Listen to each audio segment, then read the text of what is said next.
It's like whether you should adopt babies from the U.S. or like internationally. Yes. Yeah. Okay. Yeah, I got it. Okay. All right. So American citizens should be permitted to adopt babies from anywhere they want because when Americans adopt children from overseas, those people have better lives. In fact, Americans have been rescuing children from terrible conditions around the world for decades. These children have terrible lives in their home countries. Between 1947 and 1953, Americans adopted almost 6,000 Europeans, 24,000 Asians, saving those children, who are now American adults, from economic strife in war-torn countries. More after the Haitian earthquake of 2010, over 1,000 Haitian children were brought to America, a country with a significantly better standard of living. Meanwhile, more than 100,000 Russian children living in a country that has made it illegal for them to be adopted to the United States.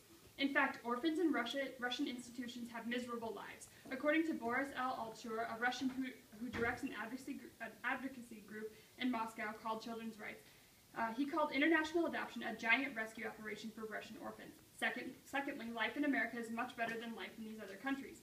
Peter Selman, a fellow at Newcastle University in England, has argued that there are many people whose lives have been transformed in a very positive way. The majority of adopters do a remarkable job and offer great benefit to the children. Secondly, with new safeguards in check, the number of babies being adopted has fallen, while the circumstances surrounding these adoptions have improved. Basically, American families want to follow proper rules, and as countries who have followed the law adopted these improved rules, Americans and foreigners have gained.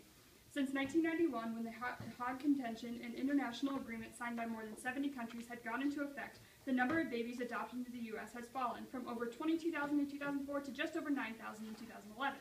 Under that convention, each country has a database so they are able to match the child and the parent, says the State Department's Jacobs.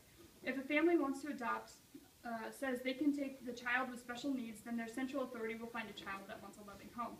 One example of this efficiency is that of Kazakhstan, which the retrieve of the convention so that the humane aspects of adoption are in place. Even with this in place, some estimate that up to 2 million children will remain in orphanages. Clearly, something should be done to help those children who can find homes in the United States.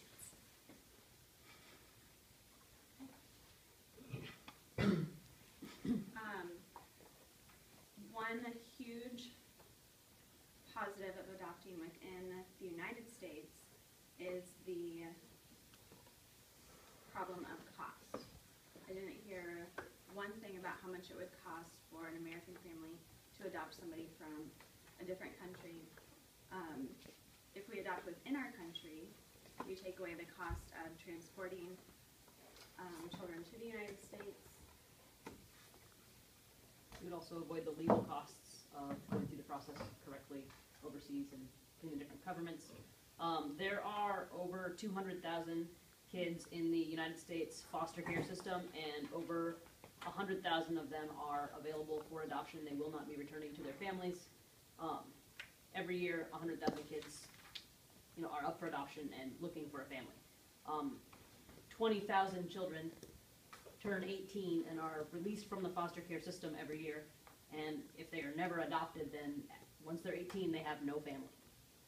They had a family while they were in the foster care system, but once they're 18, they're on their own. If they get adopted, then they would be, they would have a family for the rest of their life. When children who are adopted are more likely to finish high school, they're more likely to go to college, and they're more likely to be emotionally secure in themselves. So while adopting internationally does give the international kids a better life, we have plenty of kids in the United States that would also benefit from having a better life being adopted here. We have our own problems. Like, there's problems all around the world, but why not solve our own problems here in the United States if we have the means to do so?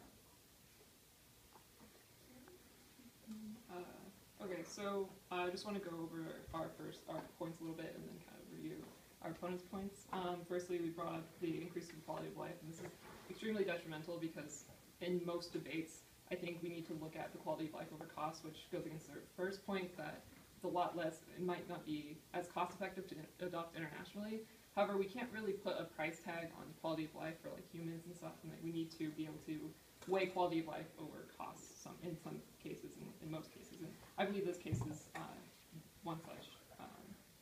And then there's our second point we brought up is that through safeguards we can actually decrease the demand for adoption, and that like internationally and at home. So this could be a way to solve problems internationally and at home, like you brought up, that we need. There's like a lot of adoption that needs to happen here, but through the safeguards, we can decrease the need for adoption internationally, and then change our priorities here and to decrease the need for adoption here.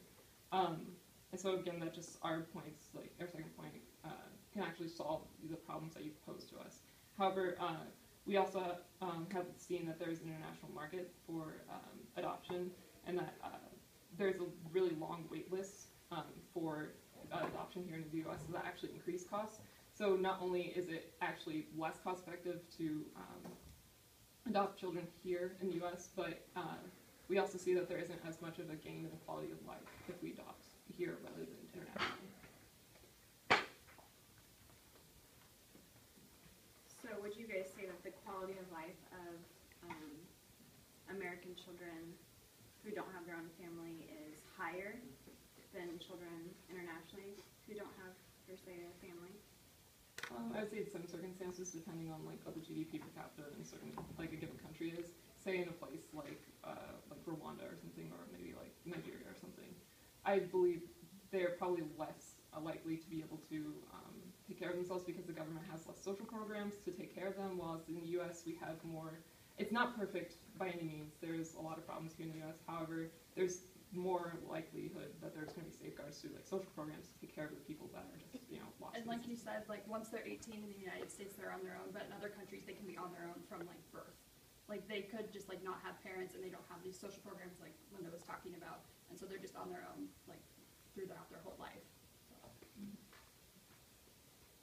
Would you agree though that quality of life is a good weight for this debate today? Yeah, I would agree that quality of life is important, but again, there are 100,000 people in the United States that could benefit from the same improved quality of life.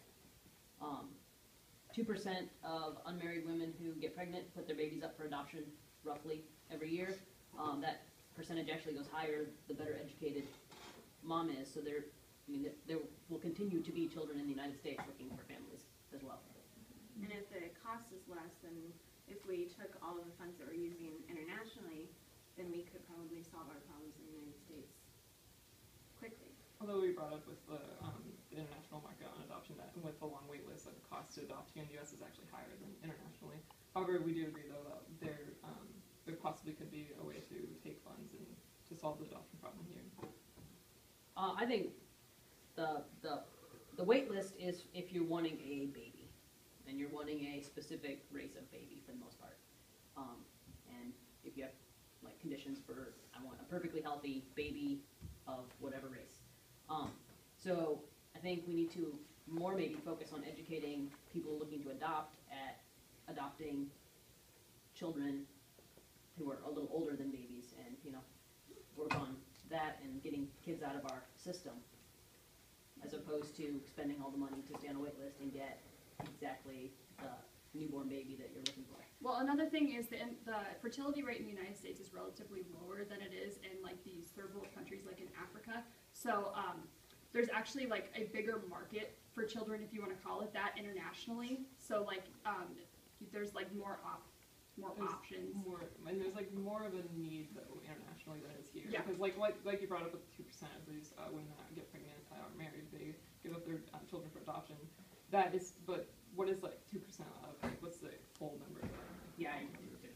Yeah, so because, I was trying, but here in the U.S. The fertility rates aren't as high, but in these other countries where they don't have the options or for contraceptives or such, there's a lot more premarital births and a lot more children being given up for adoption. So while we do have a need here and that does need to be addressed, since it's saying that oh well, my lawn needs to be mowed, but my house is on fire, I'll go mow my lawn and then I'll go take care of the house. It's we need to take care of the bigger problem internationally, work together, globally to get rid of adoption on a global scale rather than just concentrating within our own borders.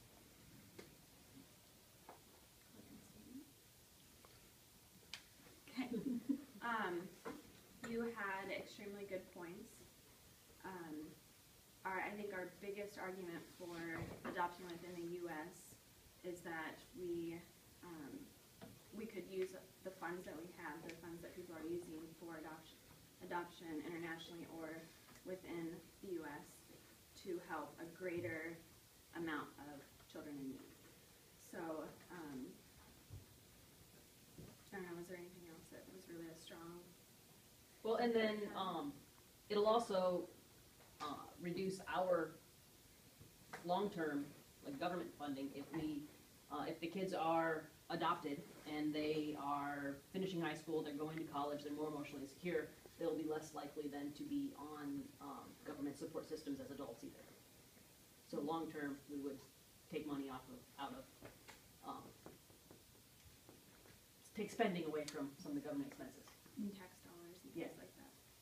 Yeah, I think the biggest voting issue today definitely is like where can we, solve the most problems? Because we all agree that there is an adoption problem, that there's children that need to be adopted. However, I think when we look at this, we need to look at the bigger global perspective rather than not just be U.S. centric completely here. And we do agree though with your points that there is a problem here and it needs to be solved, and that we could alleviate that and alleviate the costs on the government by reducing the amount of people that are on welfare. However, we could also, by adopting people internationally, increase the workforce here and increase our GDP and GDP per capita and actually proliferate the economy. And we also, we have to look at that there's 2 million children worldwide that are looking for adoption that aren't just in the United States. Should we help those 100,000, or should we help the 2 million? We weigh this with quality of life. So is quality of life in these countries worse than it is in the United States? And we believe the answer is yes, so we have to solve that first.